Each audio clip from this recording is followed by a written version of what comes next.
Saya komen dikit aja. Yang pertama tadi terkait dengan OSIS yang Islam bukan Islam. Mas Eko, yang tidak bermasalah jauh lebih banyak. Ya, yang tidak bermasalah. Tapi yang bermasalah ini perlu kita telusuri akarnya. Yang pertama. Yang kedua kalau buat Mas Romi, nyun sewu kalau saya ala tiga-tiganya baik. Yang satu sholat terapi, saya pilih yang sholat terapi. Gak ada masalah. Tapi saya tidak menjelekkan yang dua ini. Gak ada masalah.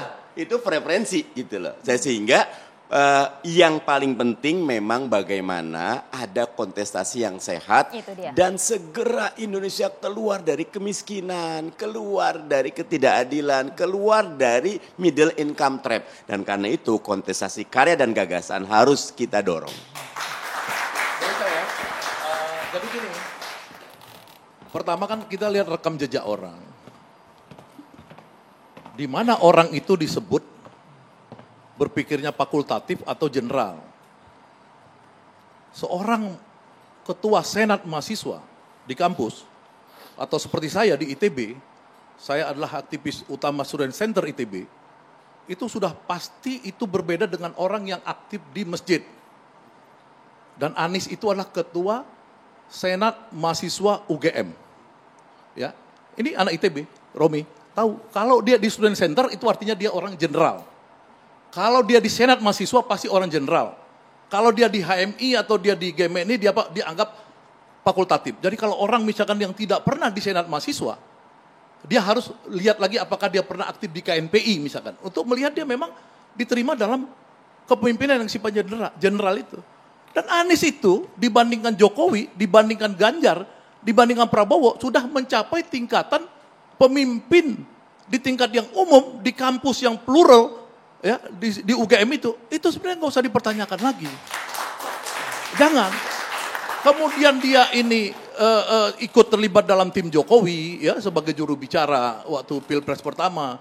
Kemudian dia dicalonkan oleh Prabowo dan lain-lain. Itu dia itu sosoknya nggak berubah. Bahwa tadi kita persoalkan adalah circumstance. Kita mempersoalkan lingkungan apa yang menyebabkan adanya yang disebut oleh Eko tadi politik identitas. Eko kemudian memblame bahwa itu adalah kejahatan atau kerusakan dari kubu sini. Kita bagaimana membuktikannya? Saya kasih tahu, 2 riset. Satu namanya Cambridge Analytica. Ya, yang kedua adalah majalah terbesar di Eropa namanya The Guardian. Itu meriset. Buzzer-buzzer itu adanya di situ, bukan di kelompok saya, bukan. Coba aja baca Guardian itu. Tim buzzer-buzzer Ahok itu berapa banyak? Coba lihat, baca, googling Guardian. Jadi kita jangan asbun. Coba googling yang namanya Cambridge Analytica. Jangan ketawa.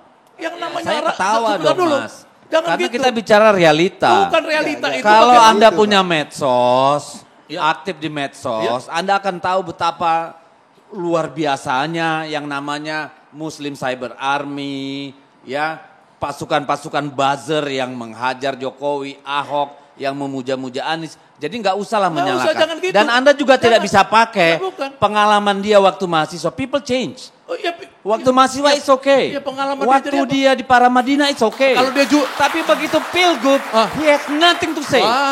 Dia tidak pernah mempertanggungjawabkan, tidak pernah mengklarifikasi, tidak pernah minta maaf soal politik SARA pada waktu itu. Sepihak. Kita bicara kalau saya ini kan meminta yang netral itu adalah diteliti oleh Cambridge Analytica dan diteliti oleh Guardians ya bahwa itu buzzer-buzzer itu ada di sarangnya Jokowi. Jadi jangan dibalik-balik dulu, jangan dibalik. Enggak gitu. Enggak gitu beritanya, enggak gitu.